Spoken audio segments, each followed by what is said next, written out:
ለክርስቶስ ከሚሆን ቅንነት ከሌለው ለሰው ሁሉ የለው።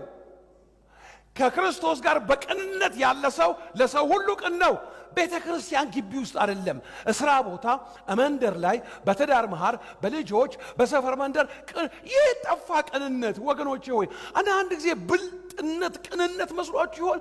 ቅንነት እኮ ለነገሮች እግዚአብሔር ደስ የሚሰኝበትን ነገር በንግግር ቅንነት፣ በተግባር ቅንነት። ይሁላችሁ ቅንነት አለ ወይ?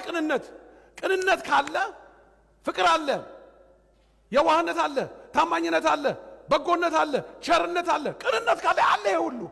ቅንነት ከሌለስ ጠማምነት ካለ፣ እኔነት አለ፣ ትዕቢት አለ፣ ክፋት አለ፣ ተንኮል አለ፣ ውሸት አለ፣ ማስመሰል አለ።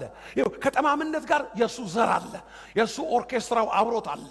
ከቅንነት ጋር ደግሞ ይሄ እኮ ማለት እኮ የተጠራንበት መንግስት የኑሮ ዘይቤ ነው።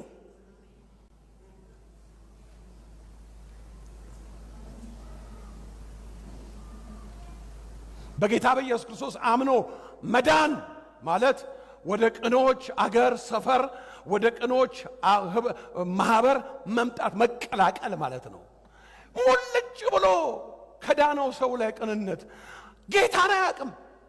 በስመ አብ ወወልድ ወመንፈስ ቅዱስ ዓለማዊ ነው የምትሉት ሰው ቀና ነገር ሲያደርግ ተበልሳን ከዛ በኋላ ጥቅስ ጠቅሶ ግን ጠማማ እንዴ! ኧረ ተው፣ መንግሥተ ሰማይ በር ላይ እንዳንደነግጥ። በኋላ ወገኖቼ ሆይ ከእግዚአብሔር ጋር የሚያኖረን የምንሄድበት መንግስት የቅኖች መንግስት አገር ስለሆነ ቅንነትን እዚህ ከእህትህ ጋር ከወንድምሽ ጋር ተለማመጂ። አያችሁ ወገኖቼ ሆይ እግዚአብሔር በምድርም በሰማይም የለቀቀው የበረከት ምስጢር ከቅኖች ጋር የተቆራኘ አደራረግ አሰራር እንዳለበት እኔ ምንድነው እሱ አማላቀው አዲስ ነገር ስለ ቅንነት ጥቅስ መጽሐፍ ቅዱስ ላይ በጣም ብዙ አለ። እዛ ጋር አይደለም። እስቲ በጥቂቱ የተገለጠውን እውነት ለመኖር አቅም ይስጠን የሰራዊት ጌታ ቅዱስ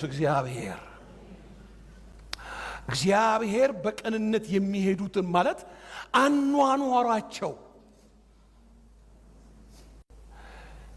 እግዚአብሔር በቅንነት የሚሄዱትን ከመልካም ነገር አያሳጣቸው።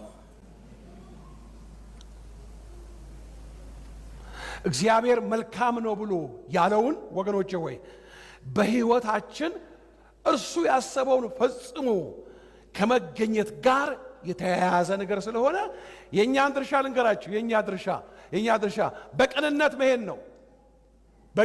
መሄድ ነው።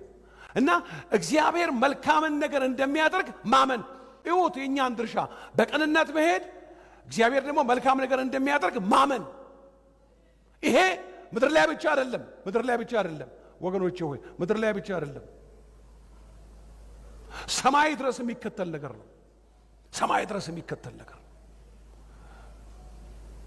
ይኸው እንደዚህ በሉ እጃችሁን አንድ ጊዜ ዘመኔን በሉ በቅንነት እንድጨርስ ስለምትረዳኝ አመሰግንሃለሁ።